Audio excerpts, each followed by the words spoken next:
So our next speaker for the next 10 minutes, if they are willing, is Mr. Paul Stanley. Paul Stanley.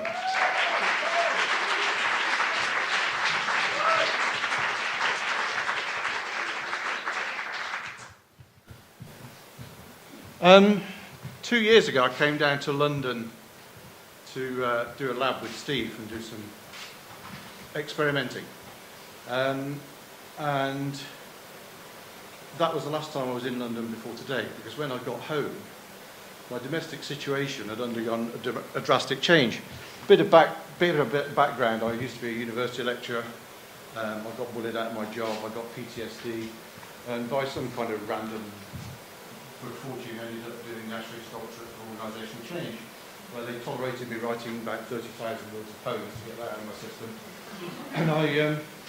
And so I was bimbling along with that. Thought I'd got a bit of an inquiry going 2 years ago, and then the mental illness thing pitched up in three ways: me, my loved one, and are there any lawyers in the room? Okay, there's a random lawyer in here as well who has their own issues. Who, to protect the innocent, we refer to as direct debit Debbie for reasons which will become clear. So anyway, I was invited to get involved in a legal battle, and because of my former employment situation, I thought that's fairly futile. So what I did instead was I got up at dawn and photographed flowers on a makeshift altar over a stream, because that's what you do when they're always having to pop at you. And it confused the hell out of the opposition and made me feel a lot better. So I did that, and as I started posting these things out, and people were responding, and I'd got an assistant, a black cat called Yossa, so he comes up in the poem I'm about to read you. So I took 12,000 pictures over 40 days between Easter and Beltane, the pagan festivals, 2 years ago.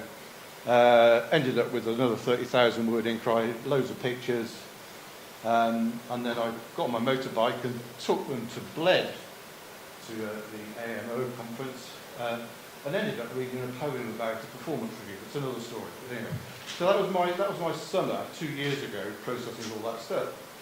Meanwhile, this whole legal malarkey's trundling on, and about a year ago, it was getting on my goat, and direct debit Debbie was up in the ante. So I'd gone back over to the dark side of taking pictures. I used to be a photography lecturer, and I got my iPhone out to take all those pictures. But the only way of dealing with direct debit Debbie, I'm afraid, was to write a poem. So this is a poem, and it's really about what happens when mental illness and love and the legal system all get mixed up. Any resemblance between the finest lawyer in the market town of Tenbury Wells in Worcestershire and direct debit Debbie is purely intentional. I don't know my poems off by heart.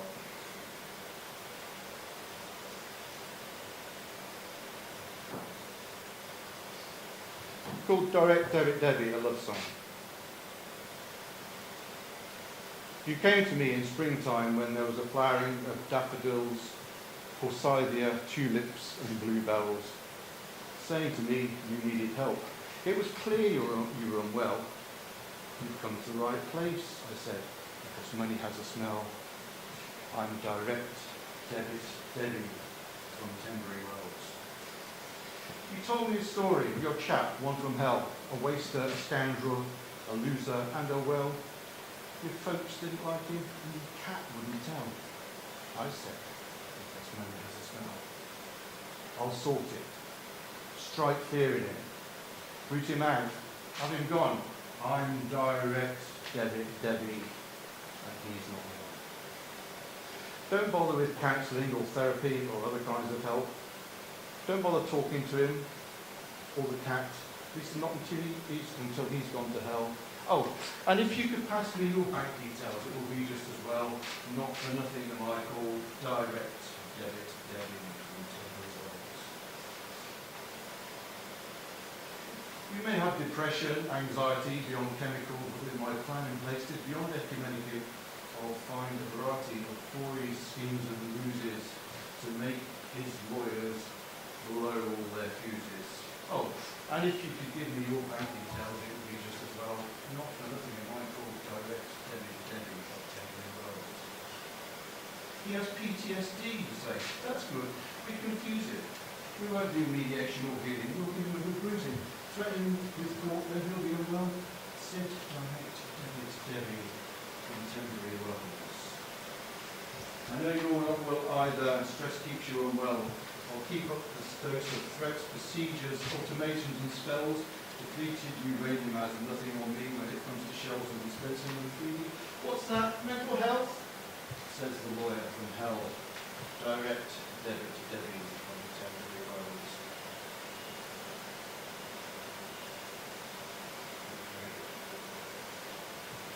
No matter that he supports you, that he loves you freely, no matter that you both love each other, it's not part of my deal. No matter about your home, to me it's just property. No matter about your other, get another from the cattery. No matter about your garden, the stream, or planting trees. No matter about health or creating healing. My speciality is money, disease, fear and stealth will have a ruling. Oh, and if you could pass me the bank details, it would be just as well not guilty. I might fall direct debit contemporary wells. Please don't speak to him either, or return his calls. Get him to put stuff in writing so we can have his calls. Please don't be nice to him or send him mixed messages.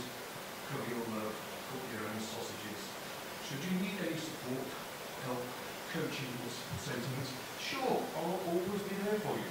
£250 an hour plus disbursements. Oh, and if you could give me your bank details, it would be just as well. Not for nothing, I call direct debit Debbie of temporary roles.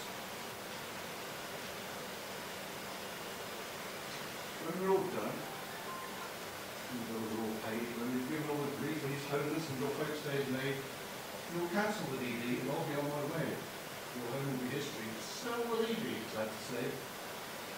I'll be gone, a bad memory just to hold in your money, because once off the payroll, see, I'm not being funny. You may be sad, we all lost two best friends, but what you paid in guineas to God knows what ends.